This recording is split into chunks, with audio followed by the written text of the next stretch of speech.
Nesse vídeo eu vou te mostrar passo a passo como declarar CRA e CRI no seu imposto de renda. Vou te mostrar aqui da tela do meu computador como que você preenche ficha por ficha, item por item, tanto o programa do IR, que é o programa para computador ou notebook, como o aplicativo IRPF para smartphones. A gente também vai responder as principais dúvidas sobre o assunto, como por exemplo, se o simples fato de você ter aplicado nesse tipo de investimento já te torna obrigado a declarar, como que você declara vários CRAs ou CRIs no mesmo banco, como declarar vários títulos de renda fixa que você eventualmente tenha misturados no mesmo banco com CRAs ou CRIs, como declara o valor do principal num eventual resgate, como declarar aplicação e resgate no mesmo ano e muito mais. E a única coisa que a gente pede é que você já deixe o seu like, se inscreva no nosso canal, ative o sininho de notificação, porque isso nos ajuda muito e ajuda também você a receber mais conteúdos como esse. Bora lá!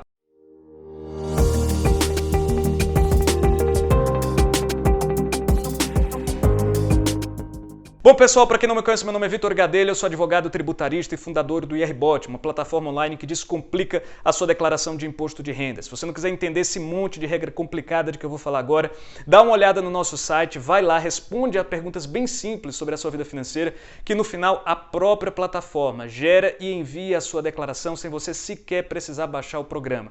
A gente está deixando o link do nosso site aqui na descrição, vai lá que eu tenho certeza que você vai gostar. É muito mais seguro do que fazer por conta própria e muito mais barato do que fazer com o contador. Bom, antes de você começar a pôr a mão na massa, é importante que você conheça pelo menos 4 regras gerais a respeito da declaração de CRAs e CRIs no seu imposto de renda. Regra número 1, simples fato de você ter esse tipo de aplicação não te obriga a fazer a declaração de imposto de renda, exceto se o total aplicado for superior a R$300 mil em 31 de dezembro do ano calendário, ou se o total de rendimentos que você tenha tido por conta do resgate dessas aplicações tiver sido superior a R$40 mil ao longo do ano calendário. Se você não atender essas condições, também não significa que você está desobrigado de fazer a declaração. Se você quiser entender em detalhes todas as regras de obrigatoriedade, dá uma olhada nesse vídeo que a gente está colocando aqui no card. Regra número 2, a Receita ela quer saber o seu patrimônio e os seus rendimentos, por isso ela vai querer saber quanto que você tem de posse desses títulos e o quanto que esses títulos eventualmente te trouxeram de rendimentos. Eu costumo comparar com a situação de alguém que tem um imóvel e loca esse imóvel para algum inquilino. Nesse caso, essa pessoa ela vai ter que declarar tanto o imóvel como os aluguéis recebidos desse inquilino. Da mesma forma, se você tem CRAs ou CRIs, você vai ter que declarar tanto a posse que você tem deles, os saldos que você tem, como também os rendimentos que eventualmente você tenha tido por conta do resgate deles. Regra número 3, os rendimentos são isentos, eles não impactam o seu imposto devido e, portanto, não alterem absolutamente nada o seu saldo de imposto a pagar ou a sua restituição a receber. No entanto, se você for declarante, ou seja, se você for obrigado a declarar, ainda que você tenha tido 1 centavo apenas de rendimento, você precisa incluí-lo na sua declaração. Regra número 4, todas as informações de que você vai precisar para preencher o programa do IR vão constar do seu informe de rendimentos. O informe de rendimentos é um documento emitido pela instituição financeira e que tem que ser disponibilizado por ela para todos os seus clientes até o final de fevereiro. E lá já vão constar exatamente os valores do jeito que você precisa lançar no programa. Portanto, não comece a declarar sem ter antes esse documento em mãos. No programa do IR, você vai primeiro aqui nessa ficha rendimentos isentos e não tributáveis. Clica no botão novo e em seguida seleciona o código 12, referente a rendimentos de caderneta de poupança, letras hipotecárias e certificados de recebíveis do agronegócio e imobiliários. Então estão aqui, o CRA e o CRI estão previstos nesse código. Em seguida seleciona quem que é o beneficiário, se é você ou algum dos seus dependentes, o que significa que se algum dependente seu também teve rendimentos, com a aplicação financeira em CRA ou CRI, esses rendimentos precisam constar da sua declaração como titular. E aqui o CNPJ e o nome da fonte pagadora são referentes sempre à instituição financeira intermediária, ou seja, a instituição por meio da qual você fez essa aplicação e não a instituição financeira emissora. Se você, por exemplo, adquiriu através de uma determinada corretora um CRA ou CRI emitido por um banco, o que vai ter que constar aqui é o CNPJ e o nome da corretora e não do banco. Em seguida, no campo valor, você já vai inserir o valor que constar do informe de rendimentos. Já na ficha bens e direitos, onde você vai incluir os seus saldos, você vai clicar no botão novo e selecionar o código 45, referente à aplicação de renda fixa. Em seguida, você vai selecionar se essa aplicação é sua ou de algum dos seus dependentes e o campo CNPJ tem que ser preenchido de novo com o CNPJ da intermediadora e não da emissora do título. No campo discriminação devem constar pelo menos essas informações aqui, o tipo tipo de aplicação, que nesse caso é onde você vai especificar, né, que se trata de um CRA ou de CRI, o nome da instituição financeira que intermediou, ou seja, você vai colocar o nome da instituição financeira cujo CNPJ foi inserido nesse campo anterior, o nome ou CNPJ da instituição financeira emissora, então aqui sim no campo de discriminação você precisa falar da emissora, os dados bancários, que é a agência, número da conta e dígito, e se houver cotitulares dessa conta, por meio da qual foi feita essa aplicação, também o nome e o CPF de cada um precisam ser inseridos aqui. Você não precisa inserir nesse campo os valores aportados, nem valores resgatados, nem a data de vencimento dos títulos, ok? Se a instituição financeira intermediadora for a mesma instituição financeira emissora, uma boa discriminação seria essa aqui: certificados de recebíveis do agronegócio ou imobiliários, CRA ou CRI, emitidos e intermediados pelo banco tal, CNPJ tal, em cotitularidade com fulano de tal, CPF tal, caso haja um cotitular. Se não houver, já se encerra bem aqui logo depois do CNPJ do banco. Se a instituição financeira intermediadora for diferente da instituição financeira emissora, uma boa discriminação seria essa aqui: certificados de recebíveis do agronegócio, imobiliários, CRA, CRI, emitidos pelo banco tal e adquiridos por meio da instituição financeira tal, agência tal, conta tal, e se tiver cotitulares, em cotitularidade com o fulano de tal, CPF tal. Você não precisa repetir o CNPJ da corretora, da intermediadora, porque ela já vai constar aqui desse campo CNPJ. Se você tiver mais de um CRA ou CRI, inclusive de naturezas diferentes, você tem uma aplicação em CRA e outra em CRI, na mesma instituição financeira, você pode consolidar todas elas num item só, tá? Não precisa fazer a segregação.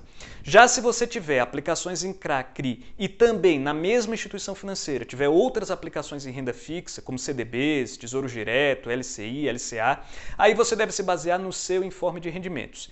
Se no seu informe de rendimentos esses itens estiverem segregados, lance-os também de maneira segregada. Então acrescente um item para cada um desses tipos de aplicação.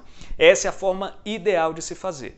Já se no seu informe de rendimentos estiver tudo consolidado, embora não seja o ideal, não seja rigorosamente o correto, tá? Como é a própria instituição financeira quem está emitindo desse jeito, isso não dá problema. Então você pode sim inseri-los todos num item só, sendo que na discriminação, em vez de você especificar qual que é exatamente aquele título, você vai simplesmente dar uma descrição genérica de aplicações de renda fixa. Então, nesse caso, uma boa discriminação seria aplicações de renda fixa emitidos pelo banco tal, adquiridos por intermédio da instituição tal, agência tal, código tal, em cotitularidade com fulano de tal, CPF tal. No campo situação em 31 de dezembro do ano anterior no calendário, você vai inserir exatamente o valor que constava do campo situação em 31 de dezembro do ano calendário da sua declaração anterior. Se você não tinha essa aplicação na sua declaração anterior, então você deixa esse campo zerado. Já no campo situação em 31 de dezembro do ano calendário, você vai inserir o saldo dessa aplicação do jeito que estiver lá no informe de rendimentos. Como no caso do campo de discriminação, aqui você não precisa inserir valores resgatados nem valores aportados. Basta o saldo que você tinha nessa data. Se você tiver resgatado esses títulos integralmente ao longo do ano, esse campo aqui vai ficar zerado. Se você estiver declarando por meio do aplicativo IRPF para smartphones, para declarar os rendimentos, você vai no quadro Rendimentos, seleciona a opção Rendimentos Isentos e em seguida preenche todos os campos exibidos do jeito que eu expliquei aqui para o programa do IR. Já para declarar os saldos, você vai no quadro Bens e Dívidas, seleciona a opção Bens e Direitos e em seguida preenche todos os campos que forem exibidos também do mesmo jeito que eu expliquei aqui para o programa do IR.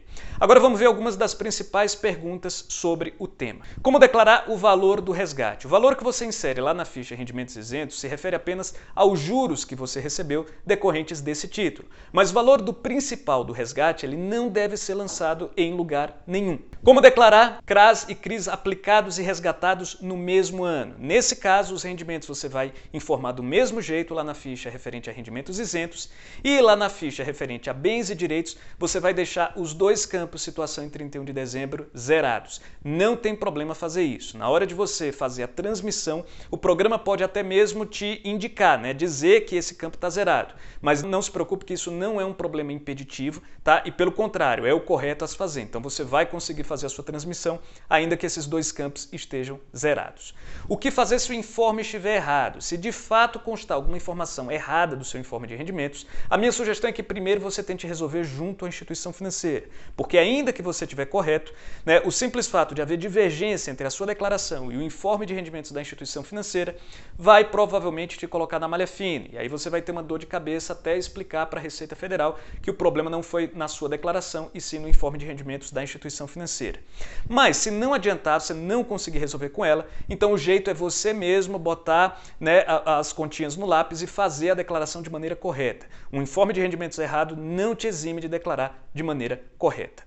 Se você percebeu agora que alguma declaração sua passada foi feita de maneira incorreta em relação às aplicações em CRA ou CRI, a minha sugestão é que você faça uma declaração retificadora. Isso não vai te custar nada, porque não tem nenhuma multa, nem vai alterar o seu imposto a pagar ou a sua restituição a receber desse ano, e te evita a possibilidade de eventualmente cair na malha fina, ser fiscalizado ou mesmo ser autuado. Bom, pessoal, era isso. Espero que esse vídeo tenha ajudado. Se você gostou, mais uma vez, não esqueça de deixar o seu like. E se tiver alguma dúvida, manda aqui nos comentários que muito provavelmente eu ou alguém da nossa equipe vai te responder em até um dia útil. Beleza? Um abraço e até a próxima.